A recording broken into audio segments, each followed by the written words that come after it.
Intersection Magazine Podcast.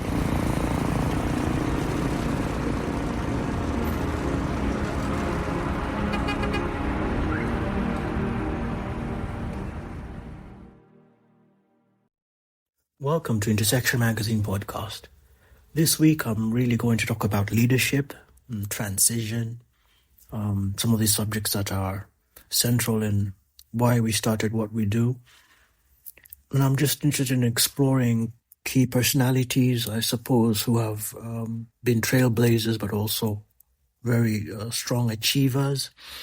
And then I'm going to explore two movies or two series and television that help illustrate some of what I'm thinking as we move along and as we explore the subject of leadership.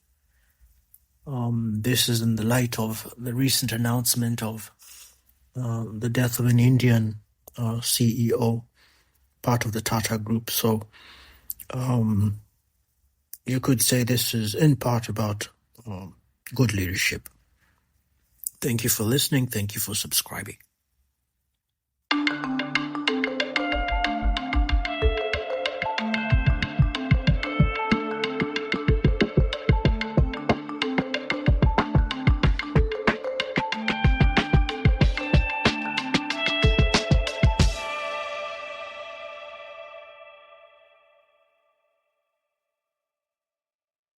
If you've been subscribing to Intersection Magazine and I suppose also listening to our podcast, then you probably realize that we like to talk about leadership and we like to combine different subjects and ideas through different forms of media.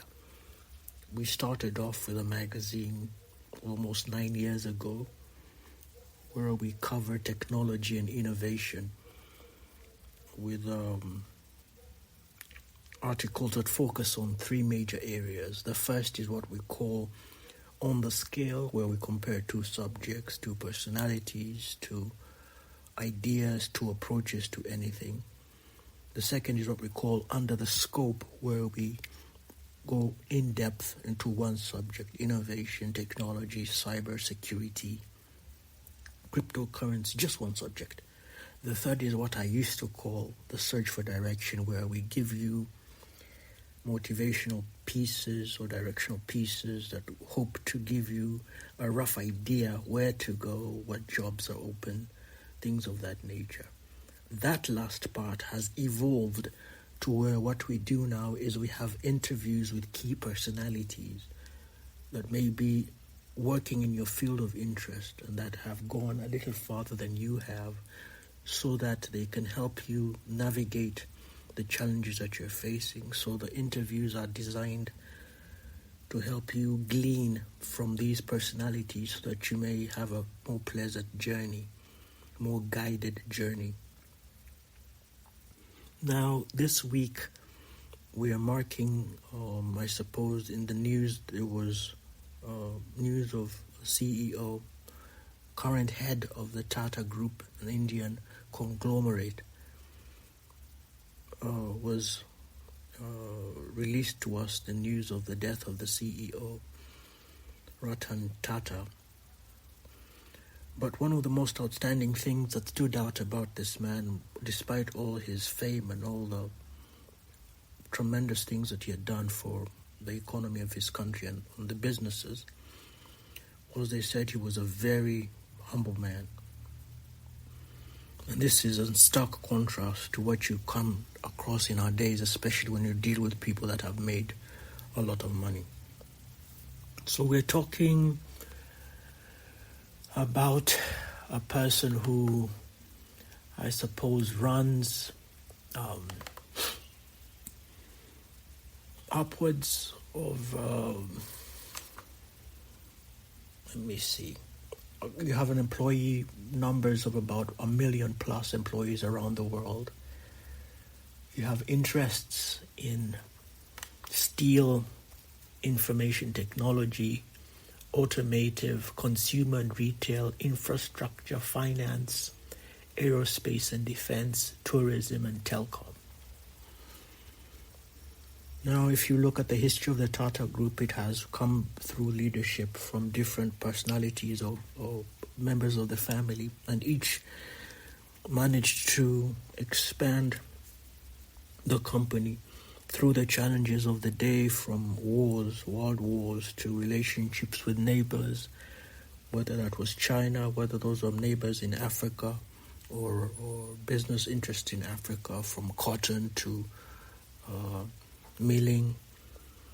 And they basically did what many of us do here, where you raise a business, you run a business for a few years, become successful, you sell it off, and then you repeat the pattern. Now, Ratan Tata was interesting because in his tenure, he managed to go through quite a number of, or to manage quite a number of acquisitions. So a lot of growth took place during his tenure. I was looking around this same week, I was looking through a list of businesses or startups in the Egyptian ecosystem. This was a list that was put together by a prominent personality in the Egyptian ecosystem. And all he did was he mapped out all the startups or businesses or the small and medium enterprises that exist in the country and split them up sector by sector. So this is a massive image that he created. You could call it an infographic covering all the businesses and all the sectors that were covered in Egypt. Now, while looking at this later on, I came across another piece which was illustrating how much of an influence or which businesses were currently under the Tata Group and what the CEO, the now former CEO who passed away, was running. And it was interesting comparing the two images, because while the businesses that I shared before from Egypt were founded by different founders, you had all these businesses falling under the umbrella of one man and his group. About maybe 3 months ago, I started watching 2 series. The first is Billions, the second is Succession. If you do a little bit of research, you will find 2 prominent writers that are responsible for these amazing pieces, at least in terms of script writing. I will let you do the research on your own for those personalities.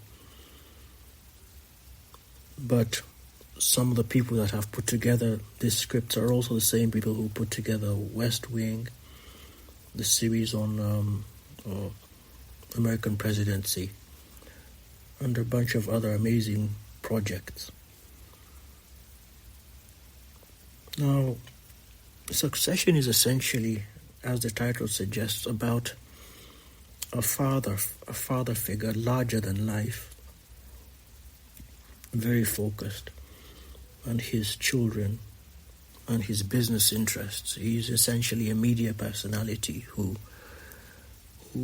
runs, founder, CEO that runs several media companies around the world, has hundreds, thousands of employees under him. And it covers the intricacies and the back and forth between father and children and company employees on the subject of his demise and the transfer of his company from his hands to the hands of the children. The first season is dedicated to introducing you to the characters and the ins and outs of the sons. You have one who has struggled with the basics of just being wealthy. You have another who is more, I suppose, altruistic, whose ideas are just kind of a little bit out in left field, very artistic, dreams of being president. You have the young one who is a master at just one-liners. Then you have a daughter who, his father's daughter, so to speak, but she's facing challenges of her own, with identity and getting married and things of that nature. Then you have loyal staff members, each of them with interests in the company and secrets to keep. You have distant relatives. One of them is a young man who's related to the main character of the series of Succession. He's quirky, but he's also calculating. He's goofy, but he's learning the ropes and trying to navigate this territory that he is in right now, and the wealth that is present, and the technologies and the terms. But he's educated in his own way. The lead character is really not what you expect of a father. He's brash. He doesn't shy away from the use of cuss words against his sons. He seems brutal, but he knows what he's doing in a sense, because he's run the company for such a long time.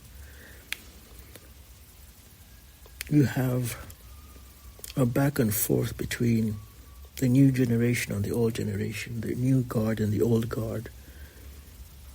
The new guard pushing for new technologies, media, landscape that is changing from web and mobile, and the old guard who's thinking in terms of just newspapers and television stations. So the young people come with their own ideas, and they find themselves used by enemies of the company, and the father has to navigate all this through his ill health, as well as, of course, see which of his children will be a suitable guide or to a suitable heir to his empire. Some say that this series is based loosely on the life of Rupert Murdoch, the media mogul from Australia, and his massive interests and businesses. Then you have Succession.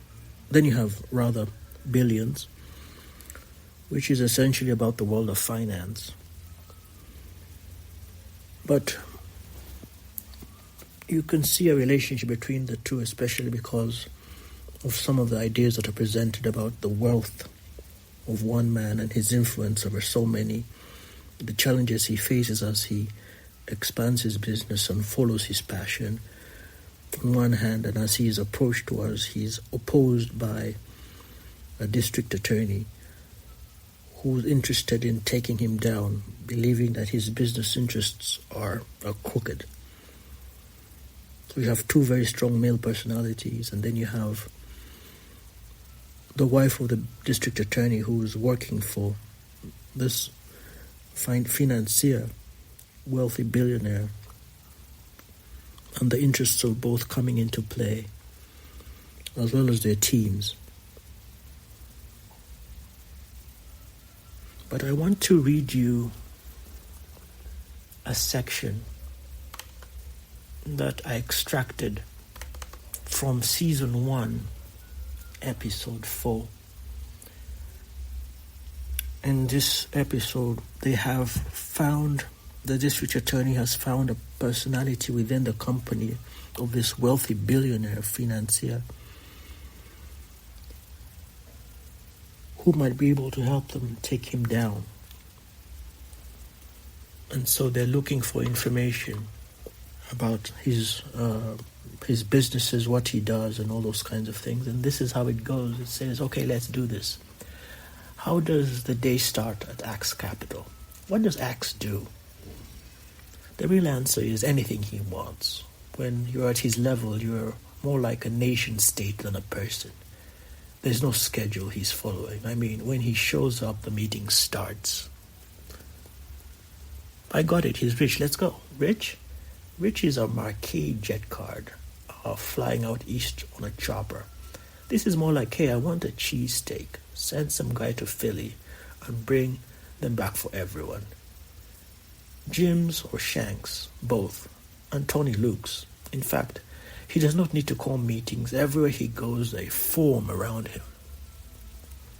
I mean, he's like an aircraft carrier in the center of a strike group. When he turns left, battleships, destroyers, subs, they all turn left with him. Keep going. You just don't know where his focus is going to stand. Sometimes you hope it lands on you. Sometimes you wish you were invisible. Because when he lands on you, he sees everything.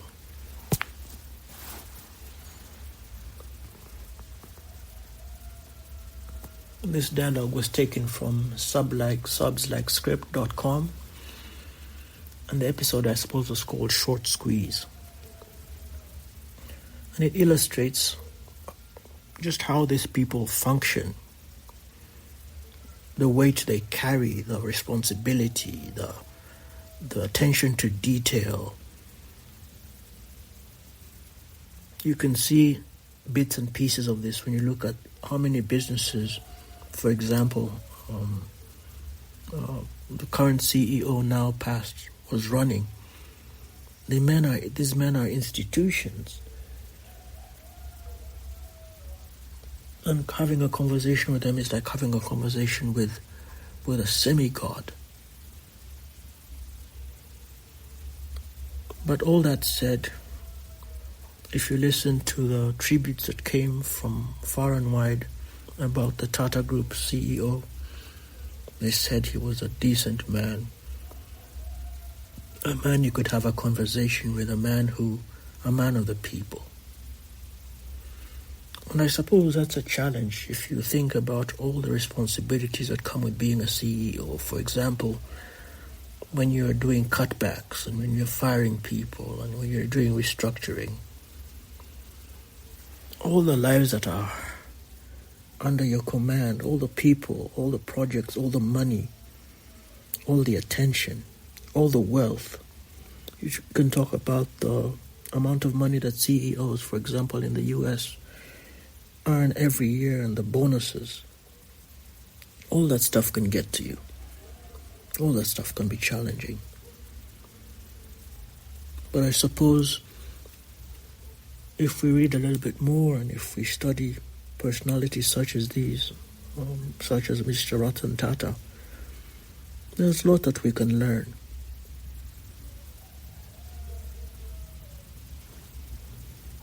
So my suggestion, I suppose, is to take time, explore and enjoy those two series, Billions in Succession, the intricacies of transferring power and building teams, creating boards, managing structure, all those things, some of which I often actually write about and talk about and feature in the magazine through a group that I have a partnership with called Founders Freedom. They're based in Kenya, friends of mine.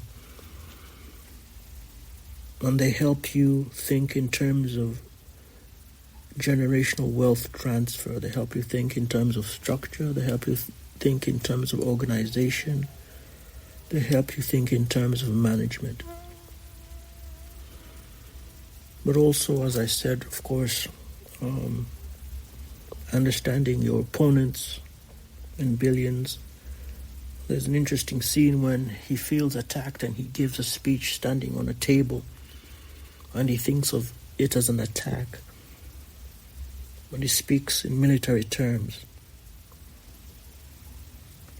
And the wife of the man who is attacking him just constantly tries to tell the husband to back off. She says she's never seen him like this.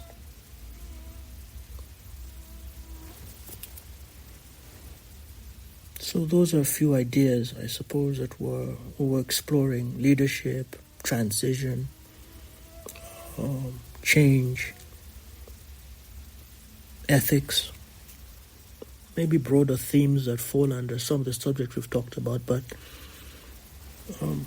go back in your search and find Sorkin. There are two Sorkins, actually, I believe. One is Alan. The other Sorkin has written extensively in the movie space. They're both brilliant writers. It's so easy to forget the importance of writers when actors often take a prominent place in the cinema. But I'm really impressed by Mr. Sorkin's work. I found out there are two Sorkins, so both are actually brilliant. One is much younger.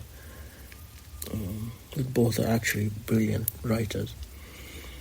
Anyhow, that's it for this month, or rather this week.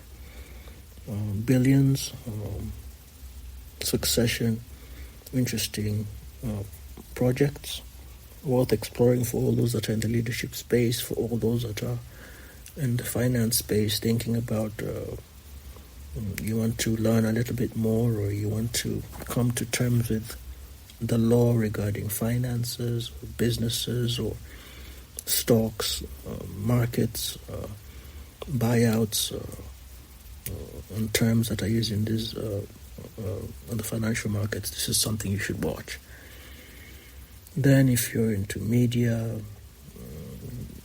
you have a company you've established, you have something you plan to start and maybe give over to or hand over to your children, or find yourself in a gatekeeper position, then you will enjoy watching Succession. Thank you for listening, and we hope to get you to subscribe.